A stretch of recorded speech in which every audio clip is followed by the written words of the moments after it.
अगस्त का महीना हमेशा से बीजेपी के लिए ऐतिहासिक रहा है। बीजेपी ने अगस्त महीने में ऐसे फैसले लिए हैं जो कि गेम चेंजर साबित हुए हैं। इनमें से पहला फैसला धारा 370 को हटाकर बीजेपी ने लिया और दूसरा 5 अगस्त को राम मंदिर के निर्माण को लेकर लिया।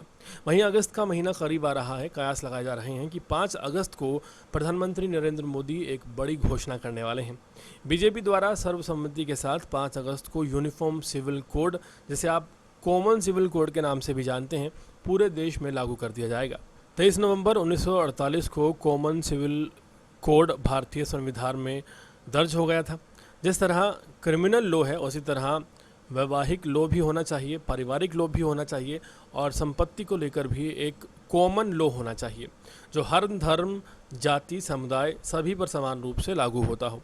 उदाहरण के तौर पर क्रिमिनल लॉ में अगर किसी अपराध की सज़ा 7 साल है तो फिर हिंदू हो, मुस्लिम हो, क्रिश्चियन हो, सिख हो, कोई भी उस अपराध को करता है तो 7 साल की सज़ा मिलनी चाहिए। इसका मतलब कॉमन लॉ या यूनिफॉर्म सिविल कोड है। यूनिफॉर्म सिविल कोड को जहां एक तरफ विरोध की दृष्टि से देखा जा रहा है, आज हम आपको बताने जा रहे हैं अगर यूनिफॉर्म सिविल कोड आता है तो फिर एक आम आदमी की ज़िंदगी पर क्या असर देखने को मिलने वाला है।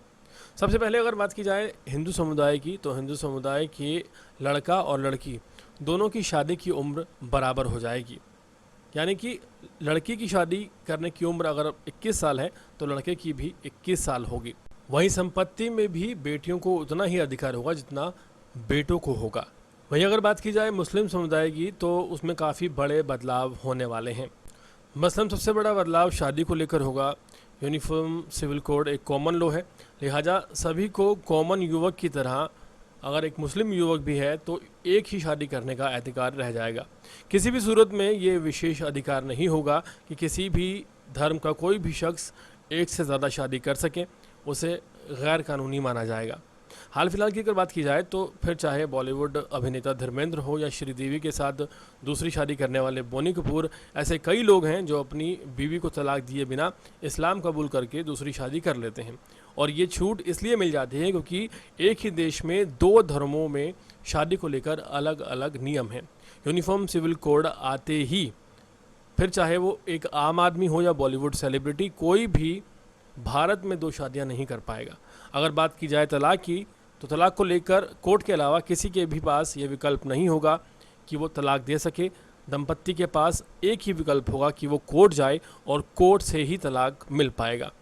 चाहे फिर वो मुस्लिम समुदाय का कोई शख्स हो या पंचायत से रिलेटेड हिंदू समुदाय कोई और हो, कोर्ट जाने पर ही तलाक मिल पाएगा। वहीं संपत्ति के अधिकार की बात की जाए तो हर धर्म की बेटियों को खासकर एक ऐसा अधिकार मिलने वाला है जो उनकी ज़िंदगी बदल देगा। यूनिफॉर्म सिविल कोड आने के बाद ये अभिभावकों की इच्छा पर निर्भर नहीं होगा कि वो बेटी को ज़मीन जायदाद में हिस्सा दें या ना दें। ये उनकी मजबूरी बन जाएगा कि अगर कोई संपत्ति अभिभावकों के पास है तो वो उन्हें बेटा और बेटी दोनों को बराबर देनी होगी। तो ऐसे में बेटियों को दोषी नहीं ठहराया जाएगा कि उन्होंने अपना हिस्सा मांग लिया है। साथ ही कई ऐसे समुदाय और धर्म हैं जिनमें तलाक के बाद लड़की को गुजारा भत्ता नहीं दिया जाता, उसे इसका अधिकार नहीं होता। यूनिफॉर्म सिविल कोड आने के बाद फिर लड़की चाहे किसी भी समुदाय की हो, वो गुजारा भत्ता लेने की प्रबल दावेदार हो जाएगी। वहीं आखिरी और सबसे ज़्यादा अहम मुद्दा ये है कि कुछ धर्मों में, कुछ समुदायों में, खासकर इस्लाम में, जहां लड़कियों को बच्चा गोद लेना जायज़ करार नहीं दिया जाता, उनके लिए नए रास्ते खुल जाएंगे, वो बच्चा गोद ले पाएंगी। हालांकि यूनिफॉर्म सिविल कोड को लेकर कई मिथ हैं और कई लोग इस पर आपत्ति दर्ज कर रहे हैं और ये कह रहे हैं कि धार्मिक स्वतंत्रता छीनने की कोशिश की जा रही है। लेकिन केंद्र सरकार ने हाल फिलहाल साफ कर दिया है कि धार्मिक स्वतंत्रता पर, किसी के नमाज़ पढ़ने पर, किसी के मंदिर जाने पर, किसी के गुरुद्वारे जाने पर, किसी की आरती करने पर किसी भी तरह का कोई प्रतिबंध नहीं लगाया जा रहा।